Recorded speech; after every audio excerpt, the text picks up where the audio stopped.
Well, hello, good people. Mark Holmes here in front of the Red Brick House. And as always, I appreciate each and every one of you guys for watching, commenting, subscribing, and being part of the channel and following along with what we have been doing for the last 9 years with this house. For those who may be new to the channel and things, this house, we've discovered so much history about it, was built in 1820. And it was originally built to be a school. It was the Mason Lodge.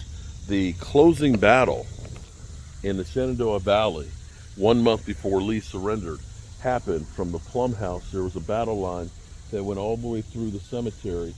And what we've now found out, what used to be behind that woodpile, we found the ruins from the brick church that used to be there in the 1830s through 1880, and then was later disassembled, and the bricks were reused to build Trinity Lutheran Church in Camara, about 8 miles away. This week is a big week in the history of the Red Brick House, because after this great structure almost being taken down by the wrecking ball and 9 years of working on bringing it back to its old glory, the Department of Historic Resources has their site visit of getting this put onto the registry. The case, of course, has to be made that the building itself is significant in the history to be put on there. The thing I get from a lot of people, and when I look at different Facebook groups and things, and people comment about it, they say, oh, you don't want to be on the historic registry. They're going to control everything. They're going to tell you what to do and what colors. It's like, stop right there. Stop right there. What you have to understand is, with the Department of Historic Resources, it's basically an honorarium. Okay, it basically says, here is this place, here is the history about it, and here is why it's significant.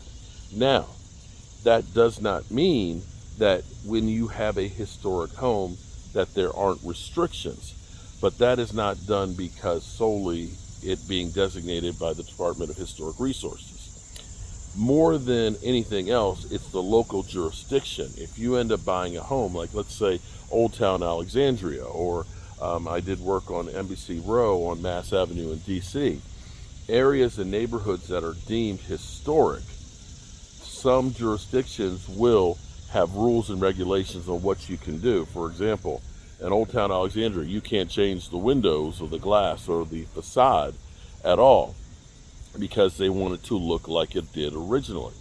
That is true in some jurisdictions, but just because you are deemed a historic place does not mean that you're going to go through it. There are other advantages to it. If it is a commercial building, for example, that you have restored, there is grant money and things that go along with it because you rehab the building that's historic and it's actually being repurposed. There are other tax benefits and grants and things that you can get if it is deemed a historic structure. So there are benefits to it. Now, with some, if you're buying, now this is more, not so much just because it's a historic home. This is more because it's an old home. If you have an old home, and trust me, this home right here, we had the original brick foundation here because the gutters weren't in place, ended up basically freezing and thawing and injecting part of the brickwork out of it. And we had to go through and rebuild it. We had to find similar bricks for it. We had to go ahead and do lime mortar and things. And not everything that you have with the old home is something you can just go to Home Depot and get materials for. Sometimes you're dealing with things like asbestos. This house, because we wanted to keep it looking like it originally did, created more challenges when you started putting heating in HVAC in it, because you don't want to see the ductwork. So it ended up costing extra because we put a unit in the attic, so that way it'll blow down, you don't see the ductwork, and then we put another system under the house so that way it blows up. And so there was added costs that were there, of course. And if you're really trying to get the same kind of look, you're going to do some things that aren't things you can just buy. But when you go through, and we are still in the process of doing a lot of different things on here, we've got to repaint the roofs and stuff on here. But doing things like the shutters, which are board and batten shutters, which are similar to what would have been here back in the day, and putting the hinges and things on there, understanding that because there actually are real wood, that you put the hinges on here that keep it off of the brick face, so that way the wood can breathe all the way around, as opposed to heating up on one side and having the cool bricks on the other. So that's another thing that you think about when you're talking about buying or working on an old home. And one thing I would say, if you are going to buy an old home, you're buying it. You can do anything you want to your own property. But what you really want to do is you really want to respect the property itself. You don't want to go through and make all these crazy modern changes and things and lose the character of something that's built up. I have tried to respect every aspect of this house, from the bricks to the mortar to the flooring and things, and understand that for over 200 years that this place has been here. And I want people to understand, and I don't want people to forget all the contributions of everybody that went into this.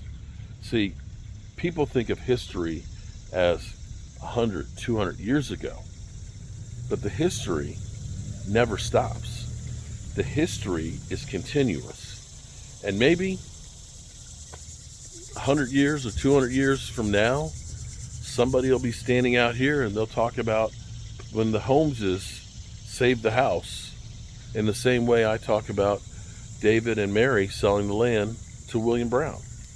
Because all of that, all of this history, and this is our timeline of everything that's happened. Well, not all the history is written yet, and hopefully I'll be here to add a whole lot more of it. Wish us luck this week. And I did make a call to, because we found what are the ruins to this historic church in the brush and things, and I don't want to disturb it. So we've talked to, or I've made a call to the Department of Historic Resources, and I want to get them to have people come out to go ahead and do it. You don't want to disturb the site, but I can definitely see in the landscape there handmade bricks. I can see where the foundation is on the back wall on the hill, and I think I actually see the steps to the church. And with the cemetery, of course, dating back from the 1700s right there, it makes sense that that's the spot for it. So I'm trying to preserve this little corner of history and find out all its secrets. Have a great one.